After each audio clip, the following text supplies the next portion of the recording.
Welcome to I Hate It Here, the podcast for HR and people professionals, making the hardest job in the world just a little bit easier. I'm Hiba Youssef. Establish a value system that helps you make decisions. You're going to make decisions that are minuscule or very big, and you need to be able to have a foundation for how you make decisions. There are decisions that are black and white, and then there's the gray, and you never want to go into the gray, ever. You always have to make a decision that's black or white.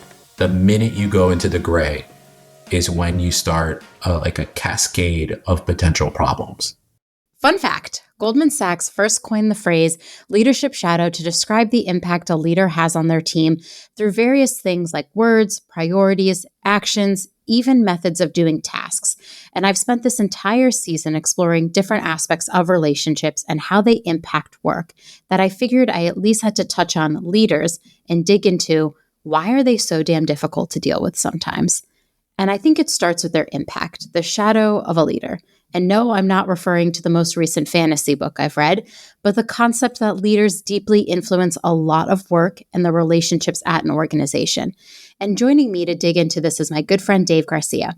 Dave is the former CEO of Newsstand, head of retail experience innovation at Verizon, and a former innovation strategist. I found Dave to be an incredible problem solver, communicator, and people leader who's great at seeing patterns. And one of my favorite things about Dave, he believes in doing good business, which he defines as sustaining deep customer and employee focus to grow meaningful investor returns and have a net positive impact on society. He's been on the pod before, so you're in for a damn good time today. Dave, welcome back. Thanks, Emma. Thanks for having me. And this is the first time we're doing this unsupervised. So I think folks will be in for a damn good time. I am really shocked they let us on the mic with just me and you. Like, what? I'm just kidding. I am excited to dig into today's episode, something I've been asking every single guest this season. It's like my opening question. What do you believe is the key to maintaining strong relationships at work? I think it starts with understanding the role that work plays in your life. And I think the role that work plays in our lives is different depending on what you do, how you work, where you work, and why you work. So if you're an entrepreneur, a knowledge worker, or craftsperson, the role of work in your life is different. And so understanding the role that it plays shapes the way that you develop relationships and the way you cultivate relationships at work. The second way I think about it is I'm a trust is given person rather than a trust is earned person. So I assume positive intent in developing relationships at work. I think you need solid foundation because you never know when you're going to be in the foxhole with somebody. And so you want to have that trust foundation present before you get into the foxhole. It just sets you up for success. Third, I think about workplace boundaries and understanding when relationships are coming up against your boundaries and or superseding your boundaries. I think about how we met.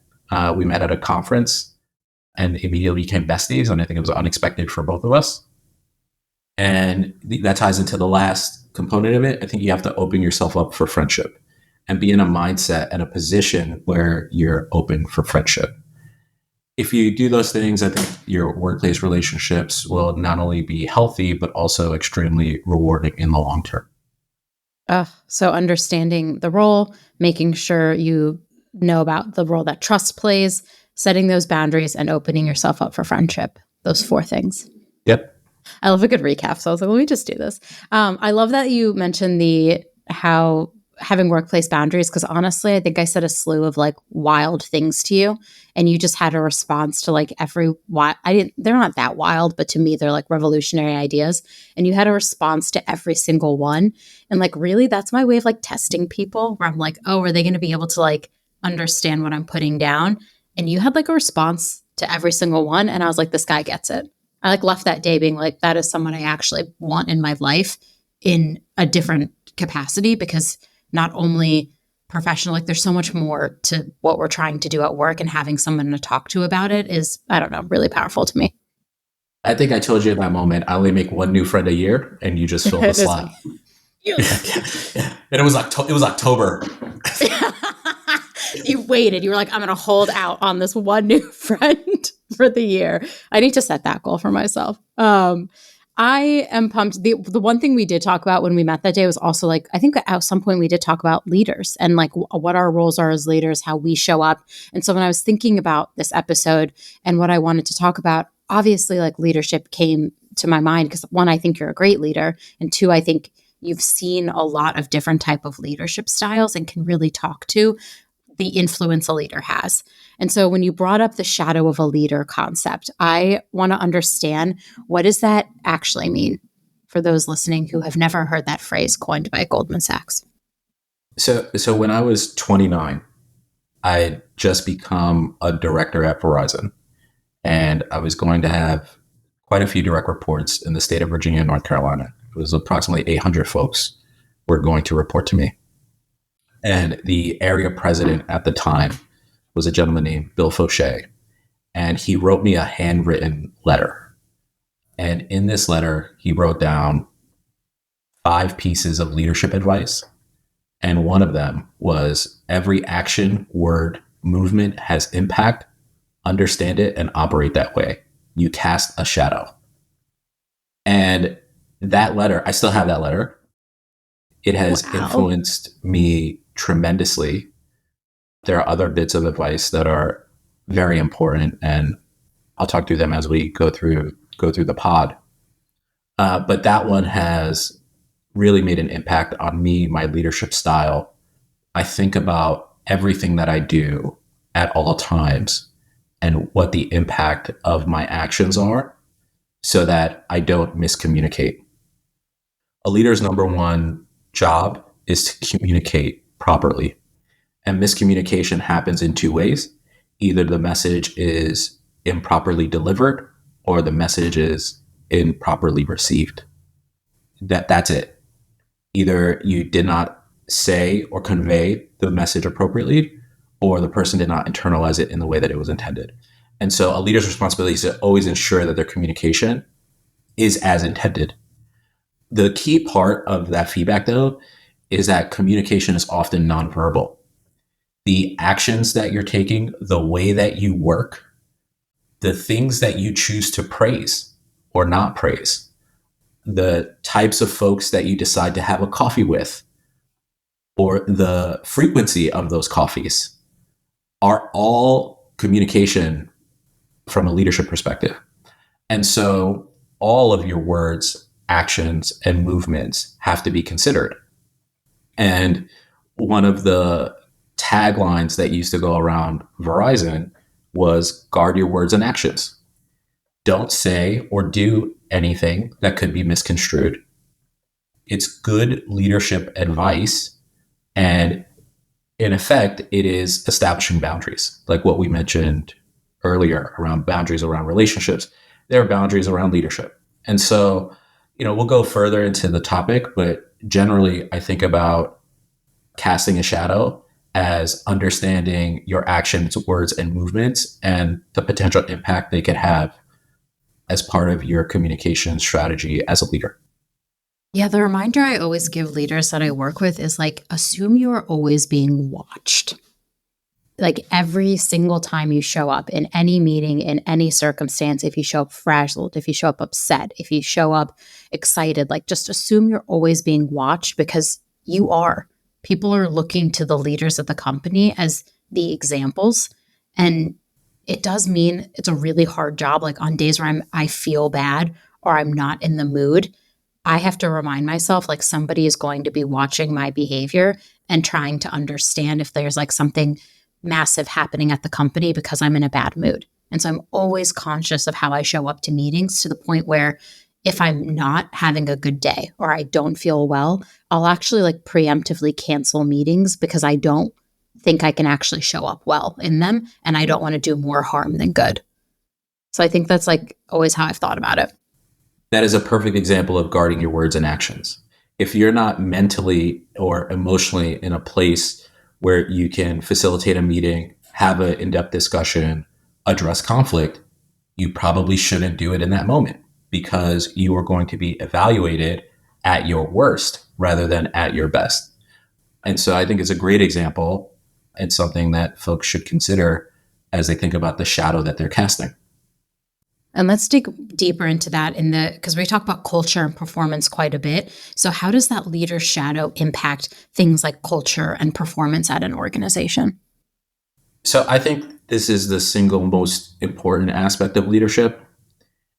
And it's because you as a leader, whether you're a manager, a director, or a senior executive, you are being entrusted with somebody's livelihood. And the person on the other end is constantly evaluating, can I trust this person with my livelihood? Oftentimes, the answer to that question is no. The number one reason people leave a job is their relationship with their manager. And so it is the single most important aspect of being a leader and the one that is most critical to your team's development.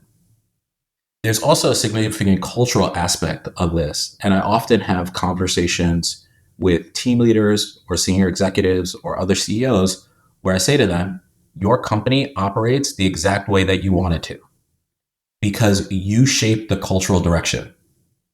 And so when an organization is or has challenges with performance, accountability, toxicity, it is the leader's fault.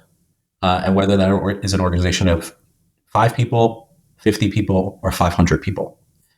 And so, how culture and performance are shaped by a leader's shadow, I think it starts with the leader's value system. And having a value system and an anchor saves you so much in the future. It saves you time in decision making. It saves you time in hiring. It saves you time in conflict resolution. It saves you time. It also establishes a foundation where people know where you stand.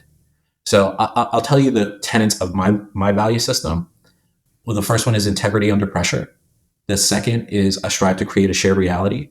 The third is I focus on enabling others. The fourth is I challenge convention. And the fifth is I model the way. And so these are leadership values that have shaped how I operate, what I do, and how I work. And I think that if you asked folks that work for me, they would not be able to articulate those values back to you, but they will be able to say, I could always trust Dave to do the right thing. And that's integrity. And so I think that they'd be able to articulate what those values are in the way that I do business with them. And so I think having that structural foundation and the core of who you are as a leader is extremely important in setting cultural and performance standards. And so how do you translate those leadership values into action? I think starting with setting clear ground rules and expectations. So what is expected of me as a participant on this journey? What are the goals, the objectives? What's the mission? And how do I know when I'm doing well? And how do I know when I'm not doing well? It's extremely critical to have ground rules and expectations because oftentimes the miscommunication happens because they were not set in advance. The second thing is you have to acknowledge that you own the employee experience bell to bell the whole way through. There is nothing that happens at work that is not attributed back to you as a leader. And so deep consideration for how work happens, why it happens, how decisions are made are all parts of the employee experience. And it's not just about benefits and time off. It is how decisions are made and how work happens. You own that experience as a leader, whether it's your team, your functional group, or your company. And then I think about a leader's responsibility in setting the pace and making sure that folks understand that while the destination is clear, the way that we get there may be fuzzy or ambiguous. And it's your responsibility to set the pace, know when to speed up and slow down, and to recognize when somebody's having a performance gap versus a performance problem. And those are two different things. And you need to be able to understand why they're different and how to address each one. And so I think culture is a composite of both formal and informal things that are happening at work. And as a leader, you can control what you can control and hope that you influence the things that you can't control by the shadow that you cast. That was just like a master class in like how to be a good leader, honestly, that what you just told us. Cause I think of your value system and you were reading those out loud and I was like, that's you, that's you, that's you, that's you. Like that's how you even operate. And I don't even work with you. That's just like what it's like to be your friend, honestly. I see all of that in you. And I thought it was brilliant that you called out that leaders own the employee experience because a lot of times people look to HR and they say, no, HR, you create the employee experience. And I'm like, hey, I just create like the framework we all exist in, the context of all we existed in before. Sorry, I had to make that joke. But like I create the frameworks. Right? Yeah, coconut tree. I create the frameworks, right? But at the end of the day, I could build these beautiful employees. I could write the best onboarding program out there. I could build the best learning and development training program out there. But if the leader isn't showing up, if the leader doesn't care about onboarding you, if they're not showing interest in expressing to you how the team runs and operates or cultivating your growth, everything I've built essentially is moot. And then leaders will come to me and be like, well, why is this person not performing? And I'm like, why are you asking me? Like I built the system, I enable all of us, but you also have to do your part as a leader to set them up for success. And I think that's lost on a lot of people, especially very junior leaders. Part of it is because most new managers do not receive training on how to be a leader. And I will say that I've been extremely fortunate because Verizon has a very keen focus on learning and development. At every stage, I was educated and trained and mentored as I progressively received more responsibility. And the leadership training would be more in depth the further you went. And so I can say that I'm privileged to have been at an organization that had such a focus on it. It's also been my experience that other companies do not have any leadership training whatsoever. Oh. And oftentimes folks are promoted for being great individual contributors without the attributes that make a great leader. When you think about folks who are coaches of sports teams or coaches of musicians or coaches of dancers, Creators. Oftentimes coaches are not necessarily the highest performers in those particular domains. They are folks who have been able to recognize the attributes that make you successful and can best communicate how to improve. And so that is a particular skill set that's independent of your physicality, your mental capacity, or your performance results.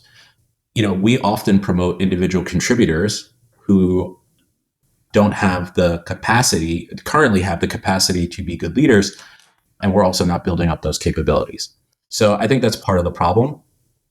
And then one thing that I have seen is that accountability is often viewed negatively, and often the responsibility to instill accountability is delegated to shit.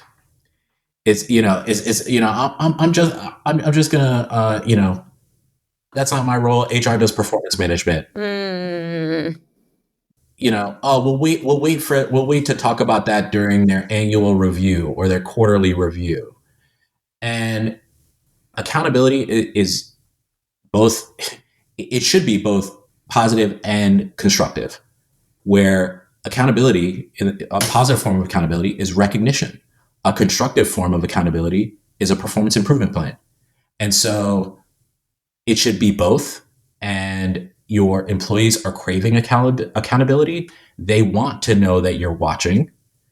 They want to know that you recognize their contributions, their performance, and their actions, both good and the opportunities, both the ones that are good and the ones that are opportunities. And so I often see accountability being delegated down a line and put in a box when it should be an ever-present daily activity in the workplace. I love that you called out accountability, the constructive and the What was the other word? Positive? Positive and constructive. Positive. Words are so hard for me. I'm like still getting through my coffee today, but I love that you called that out because I never thought of accountability, the positive form being recognition. I never thought about it that way. And that's like kind of an interesting reframe for me. I just thought of it as like recognition, but now you're right. Like when people show up and do great work, a form of accountability is celebrating that great work because then everyone else knows I should behave like that. I should do work like that. Oh, that's so good. Okay, what are some other, I love that you called that out. I'm going to be honestly thinking about that for far too long today. What are some other common positive or negative shadows that leaders cast? Give me a negative. Let's go negative for a second. These things all exist on a continuum. And so okay. I'm not giving you the politician's answer. Okay. All of these things exist on a continuum. So yes, I will give you examples. But think about them in domains. How and when you make decisions, how and when you communicate, how and when you manage stress, how and when you hold yourself accountable as a leader, how and when you platform others or platform yourself, how you balance performance, empathy, and incentives. These are all aspects of the leader, the shadow that you cast as a leader. And so the pendulum can swing one way or another. Communication. If you're a leader sending 3 a.m. emails versus a leader doing a scheduled send at 8:30 a.m., it's a different shadow you cast.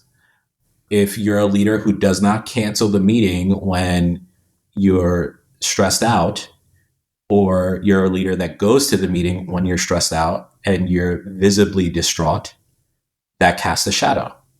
If you're a leader who does not practice self-reflection and hold yourself accountable to the deadlines or standards that you set, and vice versa. And so it exists across all those domains. The number one, most critical one, though, is how you make decisions, because you are in that position for a reason. Again, being entrusted with a person's livelihood, a team's results, or a company's growth. And so how you make decisions is the number one thing people are watching. And if you're in aggregate, do you make good decisions or bad decisions? And so having a decision-making approach and framework that is consistent is one of the most important aspects of being a leader. The last thing that I'll say here is like on balancing performance, empathy, and incentives. Oftentimes we mistake what empathy is in the workplace. And I'll give you a tidbit. I don't remember who said this to me. I wish I could give them credit. But they said to me, great leaders go to funerals, not weddings. Oof. It's heavy. It's heavy. But think about the message that it sends to your team, the distinction between those things. A great leader goes to funerals, not weddings.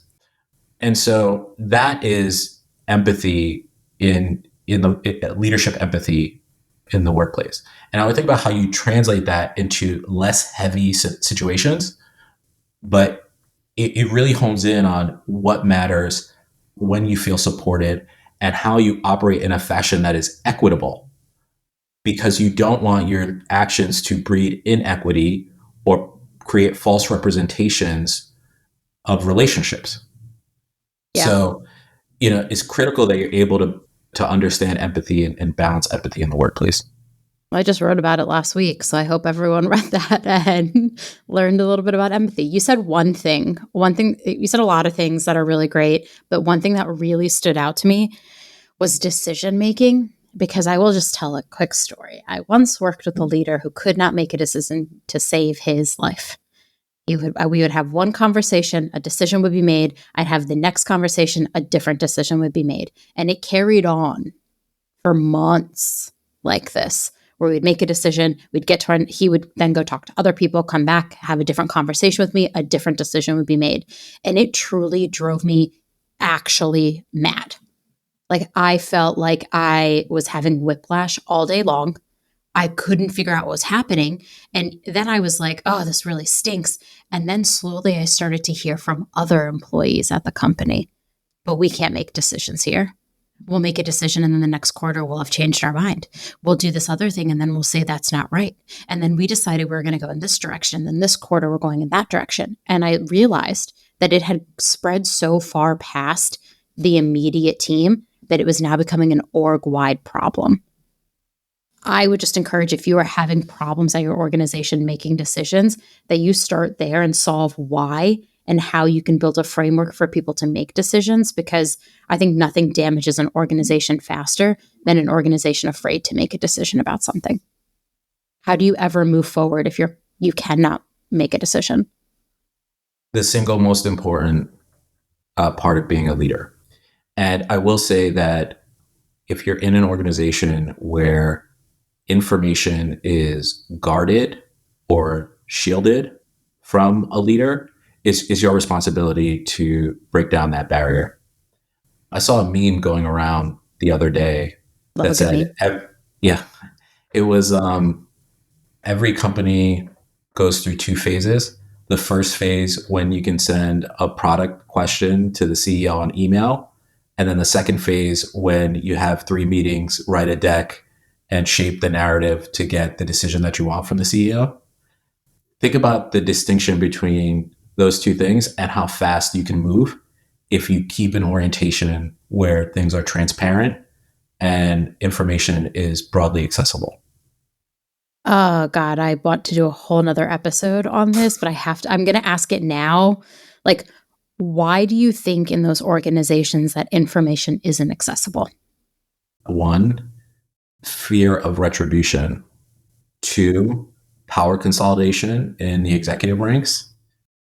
I could probably name a third or fourth and a fifth, but I think those 2 are probably the most important. So if you've existed in an environment where your ideas are criticized and not critiqued, if you've existed in an environment where your feedback has been disregarded, or you've been in an environment that is closed off to thinking, one that maybe is militaristic or very focused on hierarchy and titles, you have a fear of retribution if something goes wrong. If you send an email to your VP and then your boss says, hey, why did you do that? Why didn't you send it to me to send it to the VP? That is retribution. And so I think just 1, fear of retribution. And the second is consolidation of power in the executive ranks. A lot of times you will see in organizations where information is hoarded at a director level or a VP level or an SVP level and shielded from whatever the level is above. That is for many reasons. Most of them, I think, start out altruistically. They end up in a place where power is consolidated in a particular domain or leadership or function, leadership team or function. And what ends up happening is there's a constellation of actual decision makers that are not who you believe the decision maker is of a particular question because the information is being hoarded. That is something that I've seen in organizations that are 100,000, 3,000, 50, or 20. It is just something that ends up happening where information is hoarded because knowledge is power and folks want to sustain their positions. I think those are probably the 2 reasons why companies have those phases, right? Those distinct phases, and how distinct they are, right? Where you could just send an email to a senior executive, or you have to do a full review before you talk to them, if at all. Oh God, we're coming back next season for another episode already, but I really want to do one on this information hoarding, because how silly. Your company could move so fast. It could be so innovative. It could get everything done. And there are these things that what bugs me is that in those organizations, and people are like, oh, we don't have any high performers and our employees aren't performing well and it's the employee's fault. And I always, always, always want to flip the narrative and say, what are you giving them so they can actually perform? Like, if you're stopping them from making decisions, if you're holding them back from getting access to information, how are they ever going to show up and be able to do the best job possible? They can't. So that's for another day. We're on Shadow of a Leader today. We'll get to that next season. There you go. I'll tease that out. Okay. I should just say, I have made almost every one of these mistakes that I'm Same. talking about. Same. Uh, and so it is not that I want to present myself as a perfect leader. No one is. Never. I have made these mistakes. I have learned from them. I have done the work. I have miscommunicated through body language, coffee dates, verbal, written communication. I have made people feel like they weren't part of a team or part of a team. I've done it all. And it is the net result is I could recognize when I am performing at a high level as a leader and when I'm not performing as a high level as a leader, because there are still days where I don't perform well. And so I just want to say that this is not to say that I am infallible. Every leader has faults, and it is an everyday experience for you as a leader. Some days are going to be good days and some days are going to be bad days. The net needs to be positive though. I do think it's important for HR leaders to also understand, like, one of our biggest complaints that I hear from everyone is the leadership. How do I get leadership buy-in? Why can't my CEO understand? Why will my executives not do this? So I think this episode specifically is super helpful for HR people to understand, because our role as HR is to help some of these leaders see their gaps, to help them understand the impact of their actions. I mean, we can't change everybody and make everyone into the perfect leader, but it's holding those leaders accountable and how they show up in our organization and then the impact they have on our employees. Because I think like that is a big part of our role, and it can get really frustrating really fast. So I'm glad that we're doing this today, because I think people need to hear these types of things to help them better support their leaders as well. So with that, I would love some examples. Can you share some examples from your career where you saw a leader shadow strongly influence their team, either for better or for worse? I won't say positive or negative this time, for better or for worse. One of the former CEOs of Verizon had a real focus on efficiency and would say things like, there are little pots of gold everywhere, all throughout the company, little pots of gold everywhere. Lucky Charms. Yeah, like Lucky Charms. And things you can think about, like from a business sense, that completely and utterly have an effect on the bottom line, like supply chain, having too much inventory, staffing levels, do we have the right amount of people in the store, whatever. Things that like totally make sense. And then things that are, I didn't think about it that way. And I would have never considered that to be a little pot of gold, but sure, like in aggregate, yes. So one of them was Verizon has 7,000 retail stores, and very often a light bulb goes out in the ceiling. And if you think about 7,000 stores, 10% of the stores, 700 light bulbs that are out on a given day, wasting electricity. And so this leader would walk into a store, get on a ladder, and change a light bulb themselves, the CEO of the company. And so the kind of thing that breeds is an attention to detail. A piece of paper is on the floor, you pick it up. A light bulb is out, you change it. You have too much inventory, you send the inventory back. You manage your business around these details because there are little pots of gold everywhere. So that's one example. Another example is I had a leader who exhibited what I would call a healthy level of paranoia. Your face is amazing. What? What I would call a healthy level of paranoia. Okay. And what I mean by that is their orientation was to imagine all the ways a potential situation could go wrong or would go wrong, and then over prepare and plan for those potential outcomes. And then, whatever would happen, but you were ultimately prepared for any potential outcome. And this was best represented in what are called market reviews, or you may have had quarterly business reviews at your company where you're presenting to senior executives. This leader's market reviews were the most rigorous. It was the most rigorous preparation I've ever seen for any market review or quarterly business review. They would usually start 3 weeks out from the presentation The senior team that Wow. reported to that leader were required to be present and available all day, helping them shape the narrative, extremely long hours, working through written talk track for every slide, updating what are called control books, where you have all the financial performance of the company in one place, and understanding what are the first level, the logical, obvious questions you could be asked in a presentation on a particular side of a particular chart. And then what are the second and third layer questions that you could be asked, and having a response for all three of those for every chart, every bullet, and every slide. And so Wow. this was the most rigorous preparation I've ever seen. And we did it 4 times a year for each market review.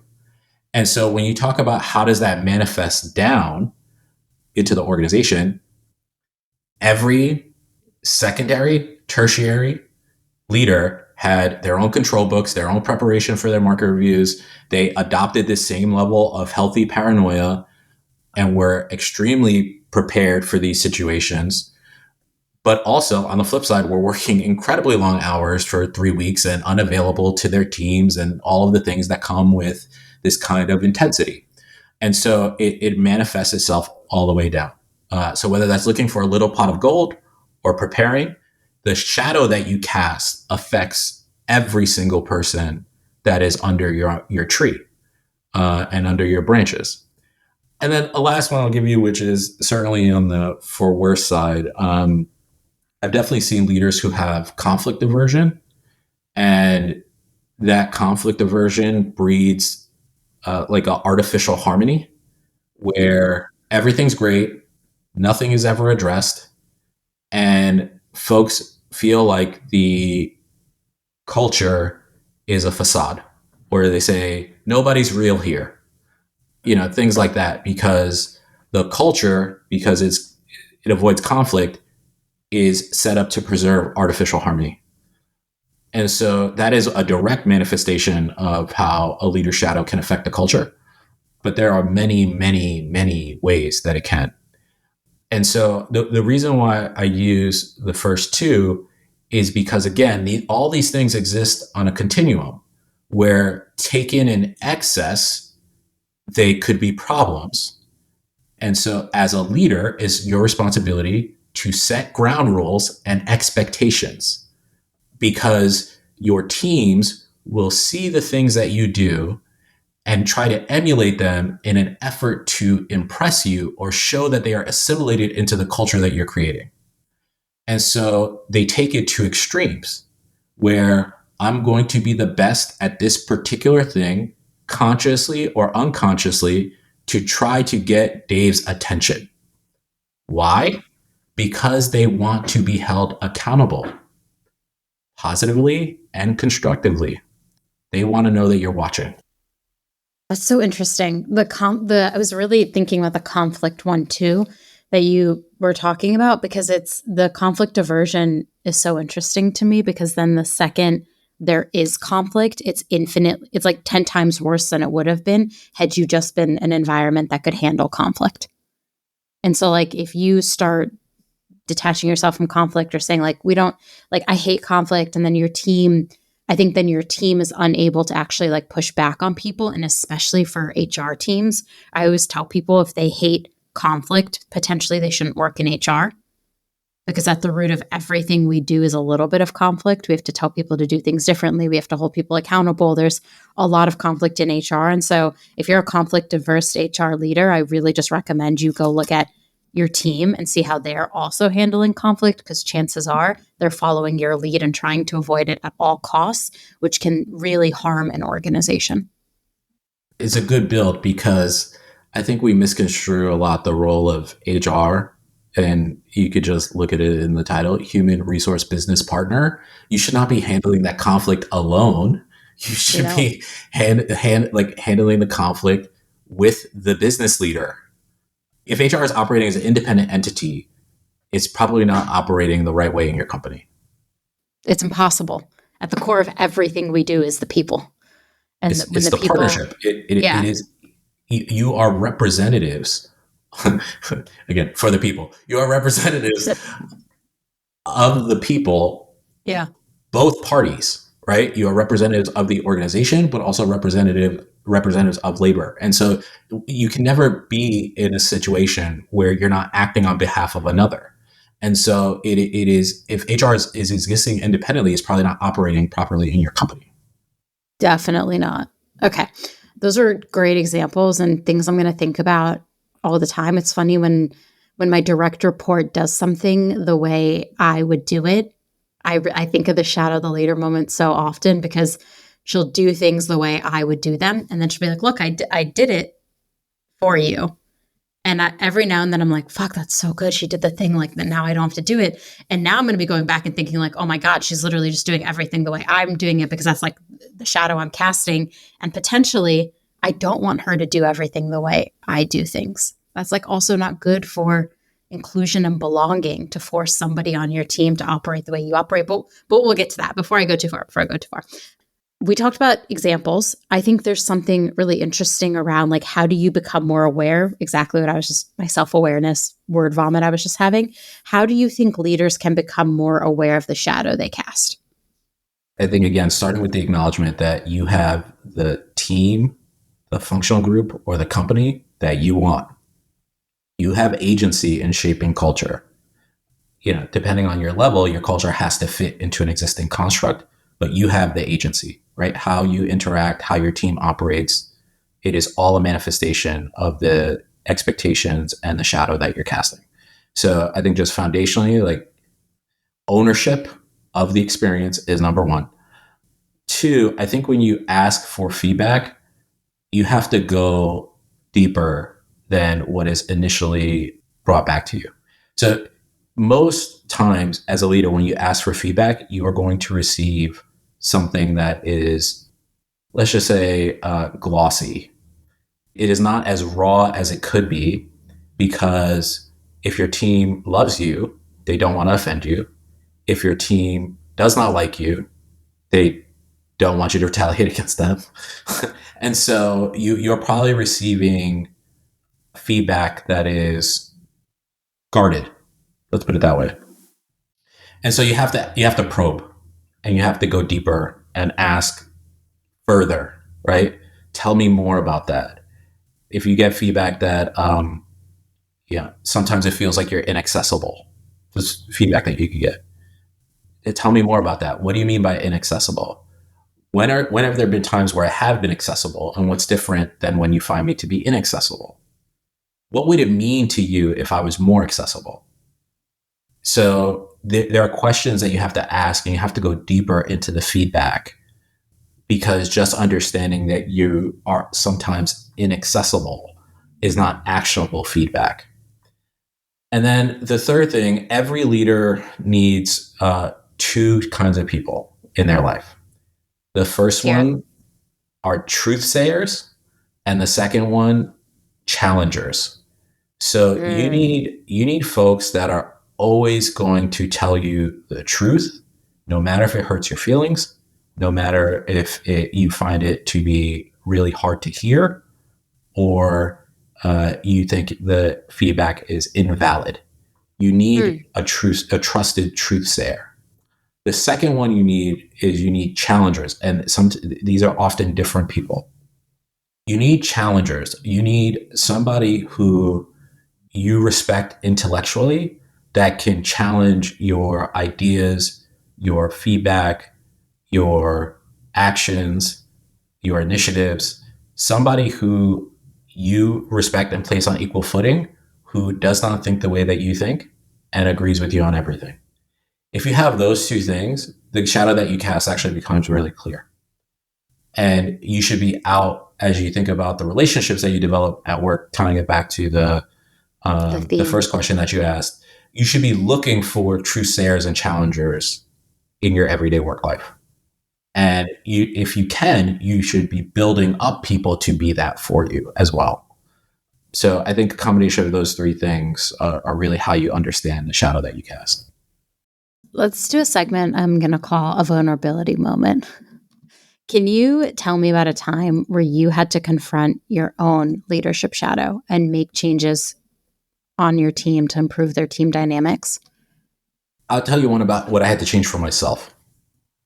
So I was running a cross-functional transformation program that was extremely challenging. It was very stressful. And oftentimes I would find myself at odds with whoever my business partners were. And program lasted 2 years. And about halfway through, I got feedback that my partners perceived me as a bully. And I was really taken aback by the feedback. Same. One, it was extremely hard to hear, and I did not want to invalidate the feedback. And so I went back to my team and I said, have you ever seen me operate in a way that you would consider bullying? I went to my supervisor and I said, I got feedback that I been perceived as being a bully. And, in having these conversations, you start to rethink your behavior, how you're communicating, you rethink meetings that you were in, the emotional state you were in during a meeting, how something could be perceived or not perceived. And what I found was my team had told me that when I was defending them, depending on what the situation was, a position, an idea, an objective, whatever it was, when I was defending them, I was being defensive. And they could see how that would be misconstrued because I would be, in the conversation, I would be more direct or more forceful or more matter of fact because I was in a position where I felt like I had to defend them in front of other leaders, in front of other functional groups, whatever it may be. When I talked to my supervisor, they said, oh yeah, I got that feedback. I just decided not to talk to you about it. And I was like, what the fuck? What? Yeah. And I said to them, how am I supposed to change my behavior if I'm not being informed of the feedback that you're receiving, right? Like, I thought that was extremely concerning and something that I had to address with that leader independent of the feedback, right? So the feedback could have been anything, but it's what feedback are you receiving about me, and are you sharing that feedback with me in a way that is actionable? And so that it really affected me. It affects me to this day, right? I received that feedback well over 10 years ago.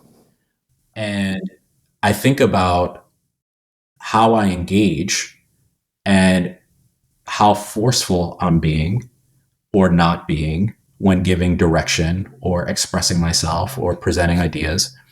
The way that I speak is somewhat lawyerly, right? Like I make arguments. I build to crescendos, right? That's the way that I speak. And so the way that I speak sometimes can be intimidating. These are, again, learned behaviors, right? Like every mistake that we're talking about, I have made.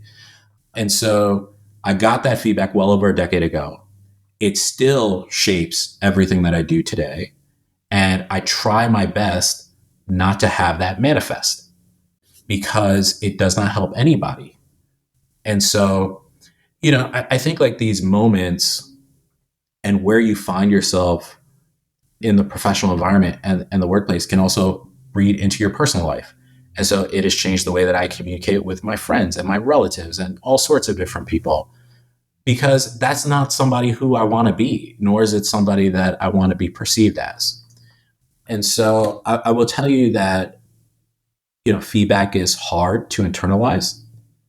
And, this point around asking and probing and being open to hearing the feedback and listening for understanding is really key.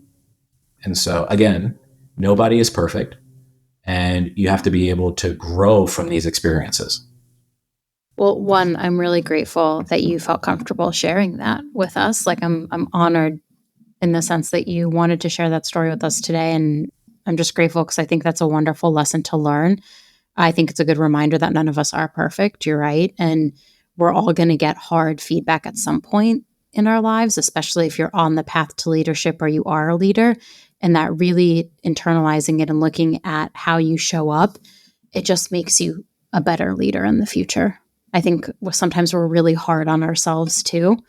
And we hold ourselves to these really high standards. I know I do. I know you do. And so sometimes when getting feedback like that can really drag you down. And I feel really grateful that you felt comfortable sharing that with us. So thank you. Happy to share. It's just you and I. It's not like you're a top 20 business podcast or anything. It's not like people are really listening to this every day. God, it terrifies me. Thank you for listening, by the way. I'm really grateful for you.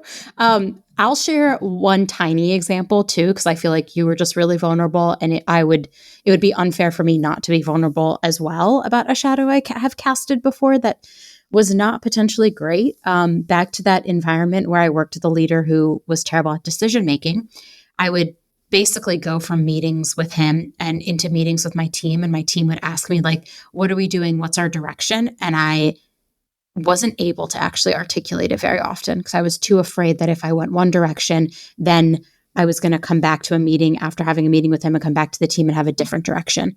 And so instead, I just didn't make any real decisions for a while. And the team started to get incredibly frustrated with me. They felt like they couldn't make any decisions as well. And it really trickled down into our individual team, where we would be in the middle of an interview process recruiting someone, and we'd be like, do we even really need this role? After spending hours and hours of doing that. And it's like it took them a while, but they gave me the feedback. And I was stuck between what I felt like was a rock and a really hard place, because I agreed with my team, but I didn't know how to actually change the behavior of the leader I was working with that had a direct impact on my team's work.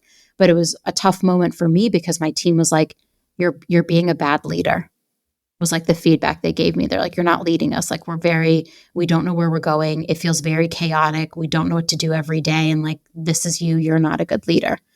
And I like really struggled for a while with that feedback, because I was like, me, like, I love being a leader. Like, I've worked so hard at being a good one, and I felt like I couldn't do anything.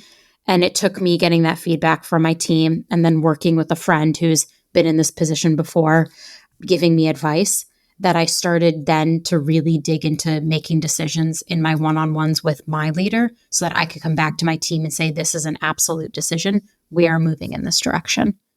And I feel like I think about that quite often, because I felt like the entire time I was there, I was a bad leader because I could never make a decision, and things kept changing, and it felt really awful day to day just trying to lead the team. You're talking about something that I think is really critical, and we haven't cataloged what I believe are modern leadership capabilities, but what you're talking about is the capability to coach up. You need to be able to coach up, you need to be able to coach across, and you need to be able to coach down.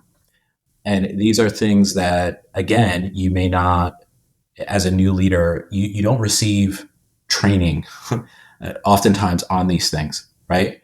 That in this managerial position, you are representing the decisions of every leader above you, downward and across. And so you take ownership over the decision, the indecision, or the ambiguity. And so you found yourself in a place where you were not empowered or enabled for success, and potentially lacked the capabilities at that time to address the situation, right? So it was like doubly challenging. These are the kinds of things that, in my view, we need to be helping folks learn and build muscle memory around and really focus on when we talk about leadership development. Yeah, I mean, I wouldn't disagree, and it was really hard. I was like, he was a first time founder. It was just like a tough situation. I didn't know what to do, and it was rough. So I have been there, and I think teaching people how to be good leaders is super important. So like, that leads me perfectly to my next question. Like, what can organizations do to encourage leaders to be mindful of their shadows and its effects? I don't want to beat a dead horse here, but leadership training There it is the most important thing that you could do. I would not make the mistake of thinking just because somebody has an MBA, they know how to lead a team. You don't actually learn how to lead a team in your MBA program. You don't say. And so you don't learn how to lead a team in an MBA program.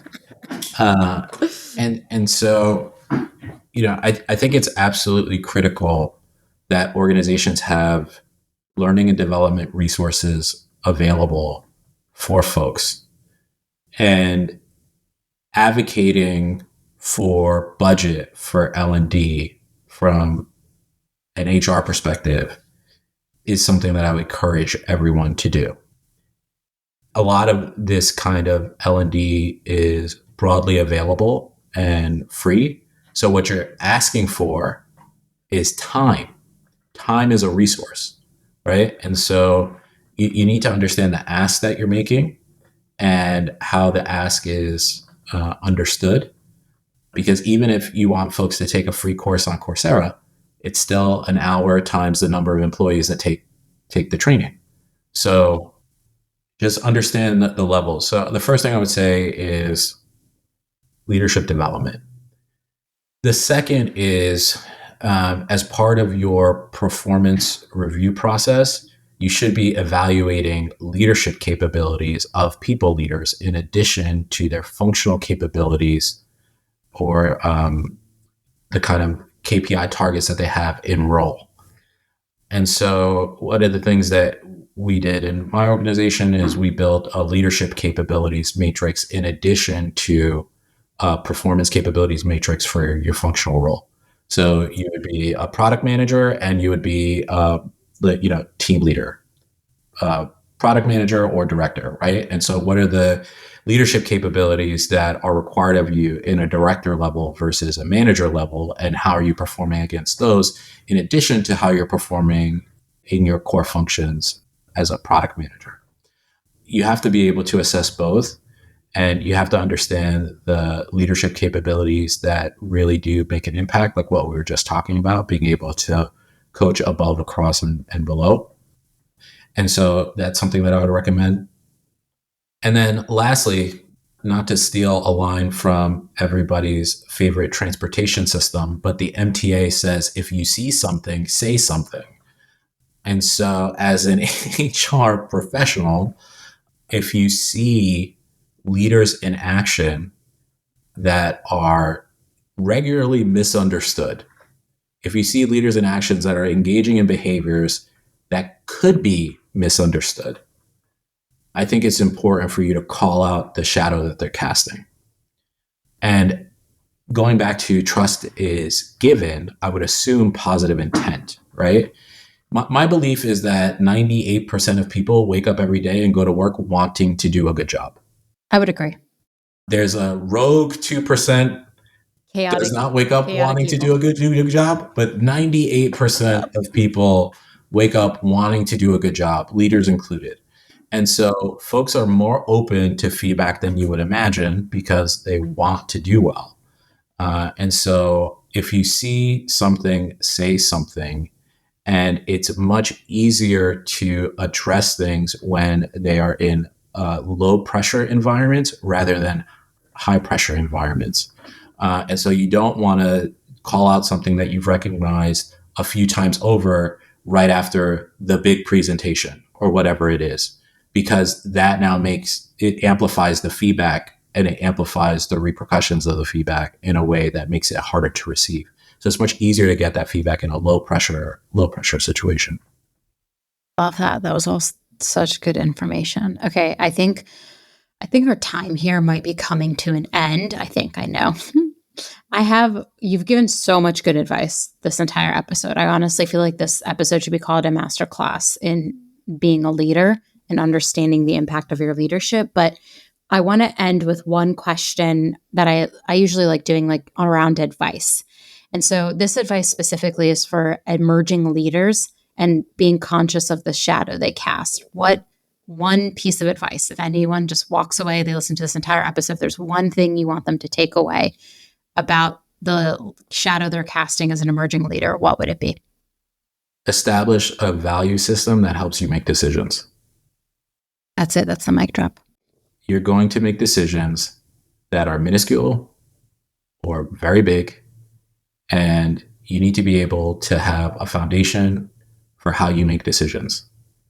And there are going to be moments where you could make a decision that, like, there are decisions that are black and white, And then there's the gray, and you never want to go into the gray. Ever. Ever, ever, ever. You always have to make a decision that's black or white. The minute you go into the gray is when you start like a cascade of potential problems. And so you need to have a value system and a foundation to be able to understand what is white and what is black and when you could be going into the gray, and never go into the gray area. That's an amazing place to end this episode. I'm going to end it there. That was great. But wait. Oh, also, for those listening, I have some exciting news. This is part 1 of a 2-parter with Dave. So Dave's going to come back next week, and we're going to talk a bit about leading across generations. And I know this is a very hot topic right now with Gen Z entering the workplace and demanding more than potential other generations, but actually probably not. They're actually asking for the same things all of us are too afraid to ask for. We're going to talk next week about bridging the gap between the 5 working generations that we currently have in the workplace. I'm pretty excited about it. I think it ties beautifully with the topic we just talked about leadership, because certain generations might want to be led differently. Okay, Dave, you're coming back next week, but if someone listened to this episode and they really dig what you're putting down, how can they get in touch with you? I am NYCDDG on all social channels. You always laugh when I say this. I know, because you got them all. You were like, I am in it to win it. I'm getting them all. Consistency is key. It reminds me of people who come up with like really fun usernames on like Peloton or Instagram, and I'm like Hiba M. Yusuf everywhere. I'm like, you can just find me. It's just my name. Nothing creative. Just Hiba. Like, so there's that. We can end our episode now and come back next week. Oh, also, I've been trying to tell people, if you like this episode, send it to your favorite toxic boss. Just kidding. Like it, rate it, promote it, do all the things that I think we all know what to do if you like it, because your love and appreciation means so much to me. Okay, thank you. Come back next week. See you soon. Bye. Thanks for tuning in. Keep up with all the latest HR resources by subscribing on Apple, Spotify, Google, or wherever you listen. And if you love I Hate It Here, tell an HR friend. I'll see you next time.